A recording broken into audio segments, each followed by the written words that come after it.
श्री शिवाय नमोस्तुभ्यं भक्तों।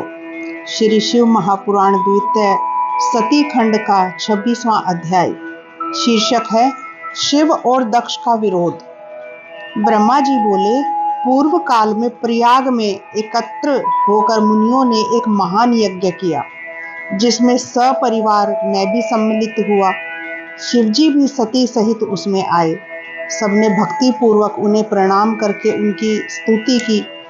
इसी समय प्रजापतियों के स्वामी दक्ष जी भी वहां पर आ पहुंचे और उन्होंने केवल मुझे ही प्रणाम किया तथा मेरी आज्ञा से वहां पर बैठ गए। फिर सबने तेजस्वी दक्ष की बड़ी पूजा की, परंतु परम स्वतंत्र लीला विहारी महेश्वर अपने आसन पर ही बैठे रहे और उन्होंने दक्ष को प्रणाम नहीं किया। इससे दक्ष को बड़ा क्रोध आया।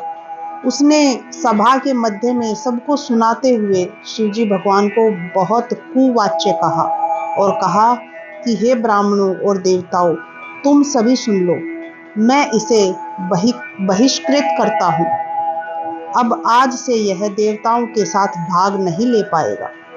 यह सुनते ही नंदीश्वर की आंखें लाल हो गई। उसने उस महागर्वित दक्ष से कहा, हे दुष्ट बुद्धि, क्या तू शिव तत्व को नहीं जानता?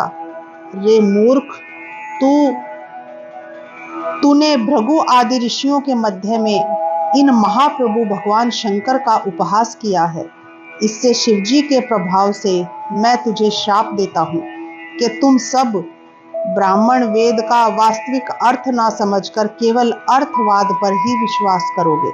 मैं ये श्राप देता हूँ। तब भगवान शंकर नंदीश्वर को समझाते हुए बोले, हे महाप्राज्ञ, तुम क्रोध नहीं करो, तुम्हें ऐसा नहीं करना चाहिए। तुमने मेरे नाते व्यर्थ ही ब्राह्मण वंश को शाप दे दिया। मैं ही यज्ञ कर्म और यज्ञों का अंग हूँ। सब मुझ में ही विद्यमान है।